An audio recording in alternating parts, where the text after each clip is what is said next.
Welcome to Ouch. Was that a ghost? This podcast may contain graphic material, which some listeners may find disturbing. Listener discretion is advised. Help me. Now that we covered that, here's your host, Liz.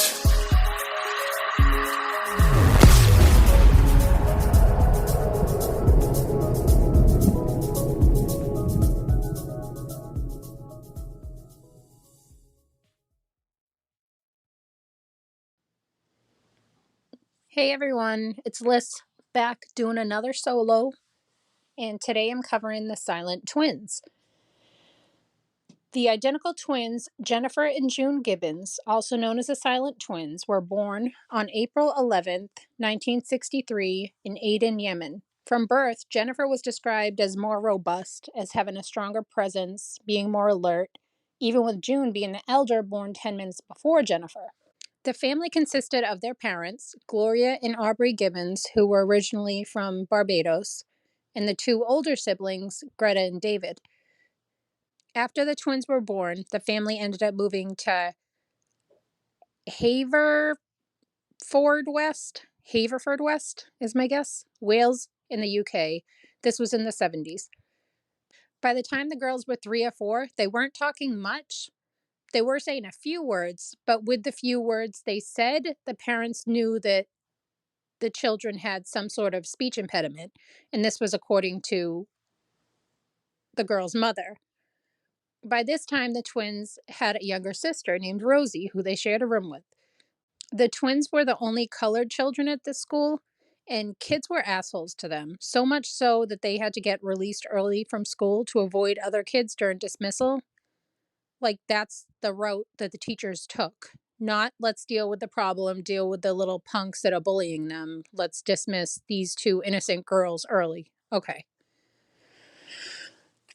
But to not go off on a tangent, the girls, who were already speaking very little, made a pact to stop talking to everybody except for each other. As time went on, and the bullying did too, the girls seemed to become increasingly isolated from the world, and their bond grew closer to an unhealthy level. The unusually intense bond that they shared was abnormal, but it was more alarming that they really only wanted to communicate with each other, isolating themselves further and further from the cruel, bully-filled world that was around them. The family at home spoke English, but the twins started speaking in a coded language, which was only understood by them, and sometimes Rosie could understand a word or two from it.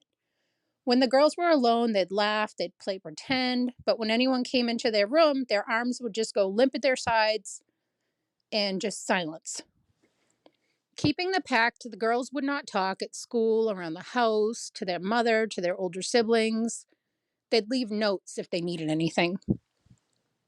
By their teenage years, they started fully mirroring each other's actions, moving in sync with eerie slow motion movements. And if someone stopped to look and see what they're doing, because I can only imagine a startling sight, the girls' mirroring behavior would just stop at the same time, and they would stare at the onlooker until the person continued on. Which, that's odd. But the girls, still becoming more reserved, except for when they spoke to their little sister Rosie sometimes, because they shared a room together. But when Rosie turned 11, they stopped communicating with her entirely too. The twins were still going to school, but at school they stopped reading and writing there. In 1974, they started a new school, Haverford West County Secondary School, where these girls had to deal with more racist asshole little kids. There they saw a series of therapists who were unsuccessful in getting them to communicate outside themselves. And Trey Harn was one of the therapists. She was a chief speech pathologist. She did get the girls to read on tape when it was just the girls in the room. Like if they left the room and they'd just leave the tape recorder going, but not in front of the therapist. And what she realized that the girls didn't make up a language. What they were speaking was a mixture of English and Barbados slang sped up so fast that it sounded like a made up language on top of their speech impediment. It didn't sound like a language that anybody knew. And this way they could understand each other, but people around them didn't know what they were saying if someone heard them talking. Anne Trey Harn, the therapist, suggested Jennifer was the more powerful twin. She's quoted saying, "The thought entered my mind that June was possessed by her twin." One of the specialists noted that it looked like June wanted to talk, but her sister had a hold on her, claiming that Jennifer always had a murderous gleam in her eye. June always saying that her sister was jealous of her because she was older. She was 10 minutes older. Their parents and therapists decided to try to break the unhealthy bond and separate the girls, sending them to separate boarding schools.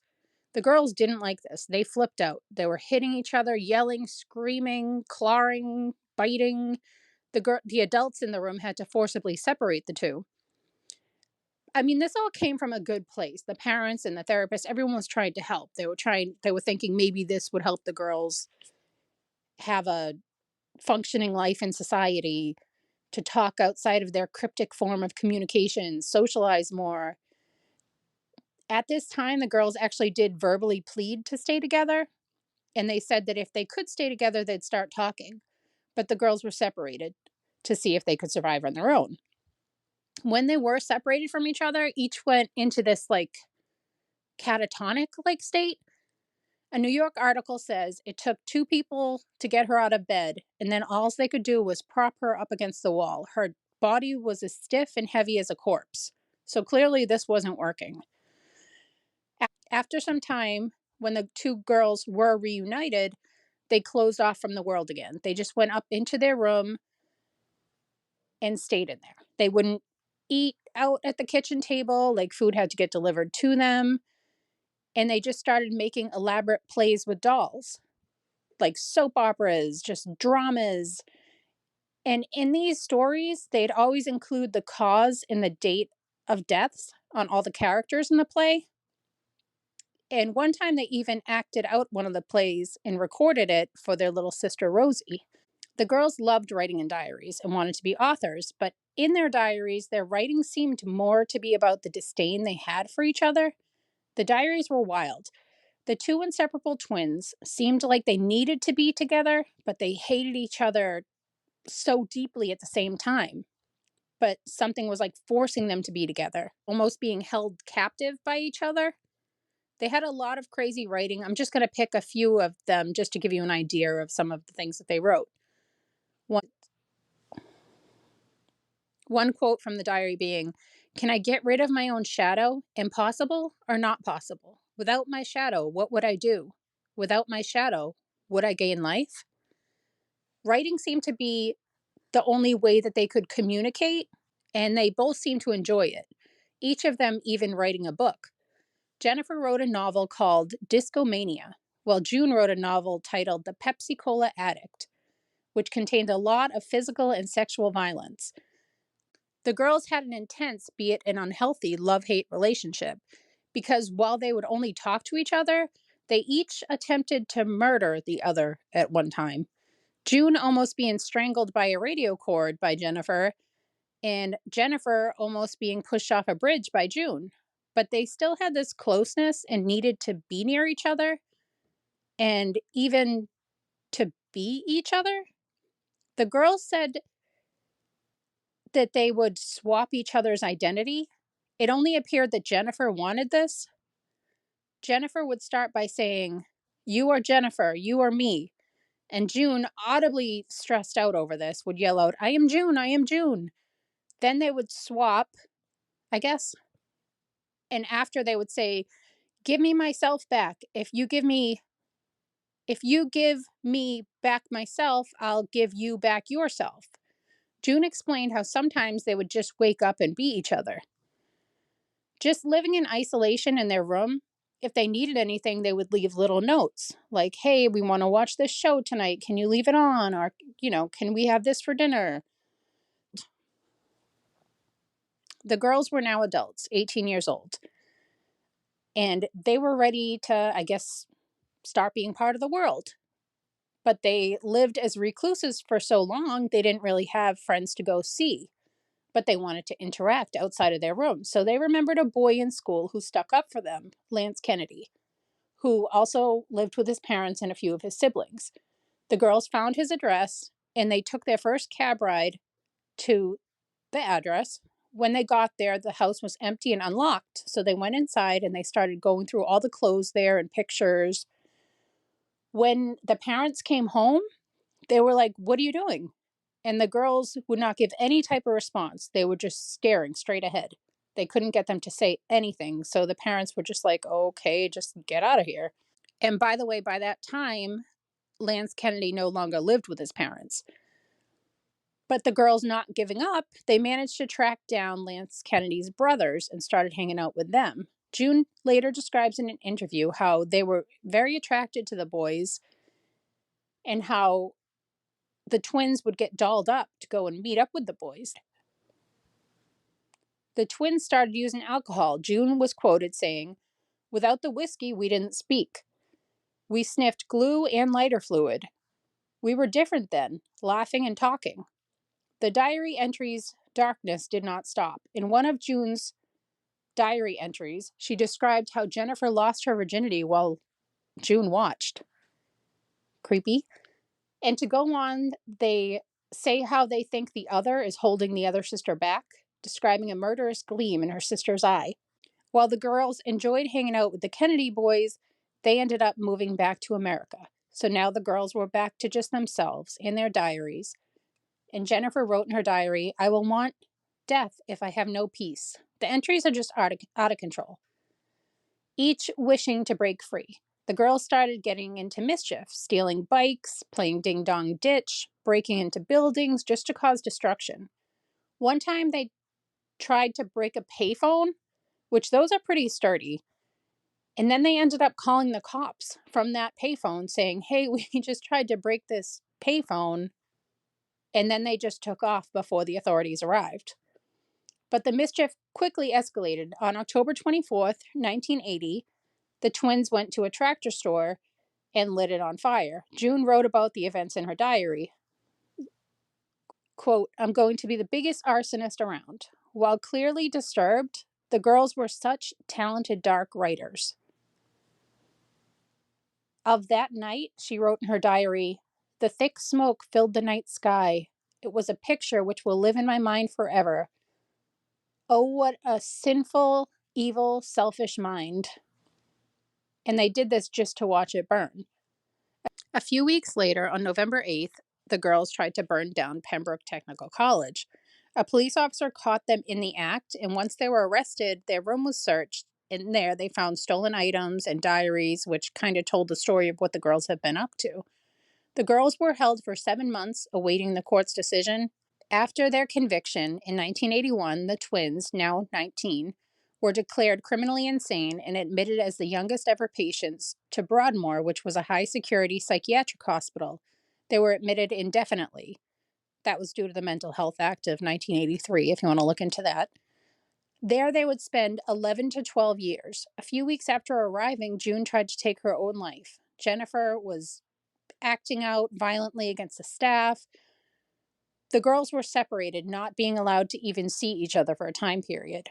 And the doctor said that the girls, even though they weren't together, one would, I don't even know how to describe this, one would like just gorge herself and eat a lot while the other wouldn't. It was like they shared a body. Or one would be found in a position on one side of the hospital and the other one would be in the same position on the other side, not communicating at all. It was just a strange connection that they had that the doctors did not understand. The hate and the love that they felt for each other was so strong. They desperately wanted to be together, but when they were together, they would viciously fight, claw, strike each other. The girls had this tumultuous bond. June in her diary called Jennifer her dark shadow, and Jennifer even wrote that they were fatal enemies. June wrote, quote, "One of us is plotting to kill one of us."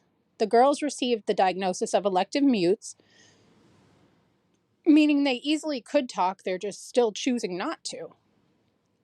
There they met Marjorie Wallace, a journalist for the Sunday Times, who became really close to the family, so much so that the family released the girls' diaries to her so she could read them and read all their work. She was trying to understand the twins, and she became one of their biggest advocates, eventually writing a book on the girls. 1993, this was 12 years later, the girls were now around 30, and they were going to be transferred to a minimal security psychiatric center. Marjorie Wallace told of how Jennifer predicted her own death. While they were having tea, she said that she would have to die so her sister can have a normal life. The journalist said that the girls had a pact that if one died, the other would go back to talking as normal. While on the bus ride to the new facility, Jennifer put her head on June's shoulder and said to June, "At long last, we're out." Jennifer died that very night of an inflammation of the heart muscle. When the autopsy was done, the doctor found no trace of drugs or foul play. June is said to have been laughing uncontrollably when her sister died, as if she was freed for the first time, saying that she knew her sister gave her life that day so she could live. June wrote a poem that was written on Jennifer's tombstone, and it reads, "We once were two, we two made one, we two no more, through life we be one. Rest in peace." Roughly a year after Jennifer's death, June was released and went on to live a normal life. She did abandon her dream of becoming a writer because she said, quote, "If I can speak now, why would I write?" June is still alive and well in Wales, where she can visit her sister's grave. She does every Tuesday. This case perplexed many, and it served as an inspiration for many books, films, documentaries that were all inspired by this story. And it raised so many questions, like about twin bonds, about the effects of racism, bullying, trauma. And by the way, bullies suck. I would love to hear your thoughts. You can find me on Facebook, Instagram, Twitter, or X, I think it's called now, TikTok, or you can email me. Well, thank you guys so much for listening, and I hope everyone's having a fantastic 2024. Bye.